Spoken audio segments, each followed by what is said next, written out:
नमस्कार दोस्तों। फाइनली जून का महीना आधे से ज़्यादा निकल चुका है और अब बच्चे स्कूल जाना चालू कर चुके हैं। बहुत सारे बच्चे ये सोचकर परेशान हैं कि गर्मी छुट्टी खत्म हो गई और बहुत सारे बच्चे अपने नए दोस्त से मिलने के लिए बहुत एक्साइटेड हैं। और हर पेरेंट्स की तरह हम सभी भी अब बच्चों को लाने ले जाने, सुबह टिफिन तैयार करने आदि के काम में व्यस्त हो चुके हैं। हम में से अधिकांश पेरेंट्स बच्चों को नए बैग दिए, नए स्कूल दिए, नए कंपास बॉक्स दिए, बहुत सारी नई चीज़ें दिए, लेकिन असल में जो चीज़ नहीं दिए वो एक नई सोच, नए विचार, एक ऐसा विचार जो बच्चों को ये सिखाता है कि बेटा सिर्फ मार्क्स से काफ़ी नहीं है, लाइफ में आगे बढ़ने के लिए जज्बा भी होना चाहिए, संघर्ष की क्षमता भी होना चाहिए, एक अच्छा इंसान बनना भी बहुत जरूरी है। हम में से अधिकांश पेरेंट्स बच्चों को बेटा अच्छे से पढ़ाई करना, अच्छा नंबर लाना, टॉप 3 में आना, 90% लाना, यही सब बातें सिखा रहा है। क्या शिक्षा का उद्देश्य यही है या शिक्षा बस यहीं तक सीमित है? ये सोचने वाली बात है। शिक्षा इन सब चीजों से कहीं बढ़कर है। अगर आप शिक्षा का उद्देश्य यहीं तक समझते हैं और शिक्षा को यहीं तक मापते हैं तो आपने असल मायने में शिक्षा को समझा ही नहीं है। आप पेरेंट्स होने के नाते सबसे पहले खुद तो सीखिए, खुद तो समझिए कि शिक्षा सिर्फ अच्छे नंबर लाना है और एक भौतिकवादी दुनिया में बच्चों को हमेशा बढ़ते रहने के लिए प्रेरित करना है। शिक्षा का उद्देश्य इन सब चीजों से कहीं बढ़कर है। अगर हम शिक्षा को केवल नंबरों तक, केवल कंपटीशन तक ही मापते हैं तो हम बच्चों को कहीं न कहीं एक भौतिकवादी संस्कृति में, एक भौतिकवादी जिंदगी देने के लिए आगे बढ़ रहे हैं। लेकिन नहीं, एक पेरेंट्स होने के नाते हमें सबसे पहले समझते हैं शिक्षा की इम्पोर्टेंस क्या है। शिक्षा का सबसे पहला उद्देश्य उनकी मानसिक क्षमता को बढ़ाना है और सोच विकसित करना है। बच्चा हर बात को सिर्फ इसलिए ना मान ले कि मैंने कही, आपने कही या किसी किताब ने कही। बच्चा खुद समझे, खुद जाने और तार्किक बने। हर प्रश्न में एक आंसर ढूंढने का प्रयास करे और जो भी चीज समझ ना आए वो क्वेश्चन पूछे, तार्किक बने। ये शिक्षा का पहला उद्देश्य है। किसी भी चीज को समझने के लिए कब, क्या, कैसे, क्यों, ये पूछना सीखे। शिक्षा हर इंसान को सिर्फ और सिर्फ रोजगार ही नहीं देता, सिर्फ पैसा कमाने के सक्षम ही नहीं बनाता, बल्कि उसे एक अच्छे, सशक्त, मजबूत इंसान बनाने के लिए भी आवश्यक है। जब तक शिक्षा से व्यक्तित्व विकास नहीं हो पा रहा है, बच्चों में सोचने और जिज्ञासा की प्रवृत्ति विकसित नहीं हो पा रही है, तो शिक्षा का उद्देश्य अधूरा है। शिक्षा का दूसरा सबसे महत्वपूर्ण जो उद्देश्य है वह चरित्र निर्माण है। बच्चा अच्छे नंबर ला रहा है लेकिन अपने से बड़ों को रिस्पेक्ट नहीं कर रहा है, उसमें आत्मसम्मान की भावना नहीं है, वो दूसरे की हेल्प नहीं कर रहा है, व्यवहारिक नहीं है, तो क्या मतलब ऐसा शिक्षा प्राप्त करने का? तो शिक्षा का दूसरा महत्वपूर्ण उद्देश्य चरित्र निर्माण है, जिसके लिए मुझे लगता है सबसे अधिक पेरेंट्स को और स्कूल को प्रयास करना चाहिए। तीसरा, जिंदगी की चुनौतियों का सामना करने के लिए तैयार रहना। जिंदगी में हार जीत लगा रहता है, कभी हार होगा, कभी जीत होगा, कभी हमारे साथ अच्छी चीजें भी होगी, बुरी चीजें भी होगी, लेकिन हमको हर हाल में इन परिस्थितियों से जूझना सीखना है, लड़ना सीखना है, एक सशक्त व्यक्तित्व को निर्माण करना है। और बच्चों को ये सिखाना है बेटा हार जीत तो होते रहता है, जिंदगी का पार्ट है, लेकिन जिंदगी इससे कहीं बढ़कर है, जिसके लिए तुमको टिके रहना जरूरी है। चीजों को हारना, जीतना या फिर किसी पैमाने पर मेजर करना ही जरूरी नहीं है, जिंदगी को समझना भी उतना ही जरूरी है जितना बाकी चीज। मैं खुद डॉक्टर हूँ और हेल्थ डिपार्टमेंट में पिछले 15 साल से अपने सर्विस दे रहा हूँ। मुझे कई प्रकार के पेरेंट्स मिलते हैं, विभिन्न प्रकार के लोग मिलते हैं जो बच्चों की विभिन्न प्रकार की शिकायतें लेकर के आते हैं। मैंने अधिकांश पेरेंट्स को देखा है कि बच्चों को ये नहीं सिखाएंगे कि कैसे जीना है, क्या करना है, क्या नहीं करना है, बल्कि नंबरों के पीछे अंधी दौड़ में दौड़ा देते हैं। मैं खुद कुछ समय पहले स्कूल गया था, उसमें इस बच्चे के 95% मार्क आए थे, लेकिन टॉपर का 99% था। बच्चा 95 मार्क्स लाने के बाद भी वहां से मायूस होकर निकला। क्या शिक्षा हमको यही सिखा रहा है? मैं पेरेंट्स को भी ये कहते सुना हूं, चलो बेटा कोई बात नहीं, अगले बार और अच्छा प्रयास करना। 95% कम है क्या?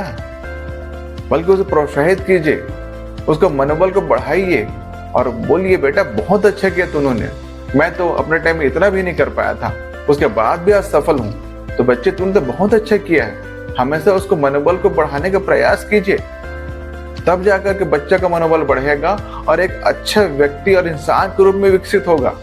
अन्यथा वही सब जिंदगी जो बाकी दौड़ रहे हैं। आज के पेरेंट्स को ये समझना चाहिए कि भेड़ चाल से सिर्फ और सिर्फ हम भीड़ बढ़ाएंगे, लेकिन असल में अपने बच्चे को अगर सफल बनाना है, असल में अगर अपने बच्चों को सशक्त बनाना है, तो कुछ लीक से हटकर हमको उसके व्यक्तित्व निर्माण पर कार्य करना होगा।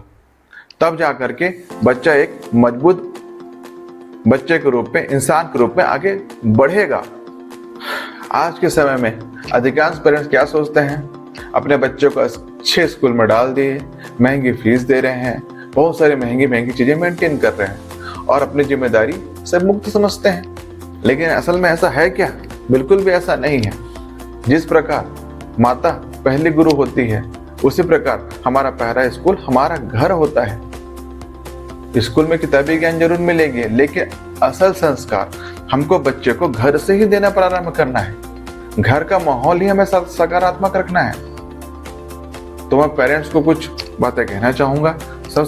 मैं पेरेंट्स से रिक्वेस्ट करना चाहूंगा कि सबसे पहले कि बच्चे को बहुत ज्यादा किसी भी नंबर के लिए प्रेशराइज नहीं कीजिए, बल्कि उसके अंदर की क्षमता को पहचानिए, उसकी जिज्ञासु प्रवृत्ति को जागृत कीजिए और जितना एफर्ट दे रहा है, जितना प्रयास कर रहा है, जितना क्वेश्चन पूछ रहा है, उसको अप्रिशिएट कीजिए।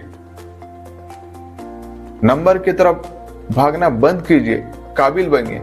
काबिल बनेगा बच्चा, सक्षम बनेगा, नंबर वैसे भी अच्छा आएगा ही और लाइफ में सफल होगा ही। आजकल लगातार डिप्रेशन, तनाव, एंजाइटी, सुसाइडल टेंडेंसी, ये सब बढ़ता क्यों जा रहा है? यही सब सोशल मीडिया, भौतिकवादी जिंदगी, इंसान को अपने आप को समझने का अवसर ही नहीं मिल पाता। तो बच्चे बहुत छोटे हैं, आप उन्हें उनका मानसिक विकास इस तरीके से कीजिए कि बच्चा इस चीज को समझे, सोचे और जानने का प्रयास करे। असफलता को स्वीकार करना सिखाए, बच्चों को ये बताए सफल असफल होना जिंदगी का हिस्सा है। वो सब लगा रहता है, आज सफल हो, कल असफल हो सकते हो, आज असफल हो, कल सफल भी हो सकते हो, लेकिन पूरी तरह उस पर डिपेंड ना रहे। जिंदगी एक पार्ट है। जिंदगी में जीत हार से कहीं ज्यादा इंपॉर्टेंट टिके रहना है। उसके अंदर टिके रहने का जज्बा जगाइए, संघर्ष करते रहने का जज्बा जगाइए, तब असल मायने में वो चीजों को समझ पाएगा और उसके अंदर एक ऐसी टेंडेंसी डेवलप हो पाएगी जब आगे जाकर के भी वो हर परिस्थिति में लगातार मजबूती से हर मुसीबत का सामना करता रहेगा। और इन सब चीजों से बढ़कर सबसे इंपॉर्टेंट चीज, बच्चे को समय दीजिए। समय देने का मतलब ये नहीं कि होमवर्क करा रहे हैं, पढ़ाई लिखाई के बारे में पूछ रहे हैं। समय देने का मतलब ये है कि बच्चा जब स्कूल से वापस आता है तो कम से कम उससे पूछे, बेटा दिन भर कैसा बीता, टिफिन कैसे किए, क्या एक्टिविटी हुई, क्या फ्रेंड्स के साथ क्या किए, क्या खेले, क्या कूदे, क्या अच्छा लगा, क्या बुरा लगा। एक फ्रेंड की तरह उससे बात कीजिए, एक फ्रेंड की तरह उससे डील कीजिए। और ये समय जहाँ तक मुझे समझ आता है रात के सोते समय का ही समय होता है। तो बच्चों के साथ कम से कम सोते समय एक बहुत अच्छा कन्वर्सेशन कीजिए जो उसके धीरे धीरे अवचेतन मस्तिष्क में फीड होगा और एक पॉजिटिविटी के साथ सुबह की शुरुआत भी उसके अनुसार ही होगा। तो बच्चों को समय दीजिए। अपने बच्चे की तुलना किसी भी अन्य बच्चे से बिल्कुल भी ना कीजिए, क्योंकि हर बच्चा अपने आप में स्पेसिफिक होता है। हर बच्चा की अपनी विशेषज्ञता, अपनी पसंद नापसंद सब अलग होता है। सबसे पहले अपने बच्चे के अंदर जो पोटेंसी है उसको समझिए, उसको पहचानिए। आज के ज़माने में अधिकांश पेरेंट्स यही सबसे बड़ी गलती करते हैं और दूसरों से कंपेयर करके अपने बच्चों को मनोबल लगातार गिराते रहते हैं। तो किसी से कोई भी तुलना मत कीजिए। आपका बच्चा स्पेशल है, विशेष है, उसको समझिए और जिस चीज़ में इंटरेस्ट ले रहा है, जिस चीज़ में उसको लगाव हो, उस चीज़ को करने के लिए प्रेरित कीजिए। आप सभी का बहुत बहुत धन्यवाद। आप सभी ने मेरे पिछले वीडियो पर बहुत ही सकारात्मक रिस्पांस दिया और मैं आगे भी आपसे उम्मीद करूंगा कि इसी तरह आप आगे भी मेरे वीडियो को लाइक और ज़्यादा से ज़्यादा शेयर करें। तो दोस्तों, जब भी अपने बच्चे को स्कूल भेजे तो सिर्फ नए यूनिफॉर्म या किताबें ही ना दे, बल्कि एक नज़रिया दे, एक ऐसा नज़रिया जो बच्चों को जीवन में संपूर्ण विकास लाए। हम यहाँ रोबोट नहीं बनाना चाहते, बच्चे को एक ऐसा इंसान, एक मजबूत इंसान बनाना चाहते हैं जो जीवन के हर परिस्थिति से डट कर सामना करे और एक विजेता की भांति जिंदगी में लगातार सफलता की सीढ़ी चलते जाए। अगर इस वीडियो से कुछ न कुछ नया सीखने, समझने या जानने मिला हो तो इस वीडियो को ज़्यादा से ज़्यादा लोगों तक शेयर करें और हमारे चैनल को सब्सक्राइब करना ना भूलें।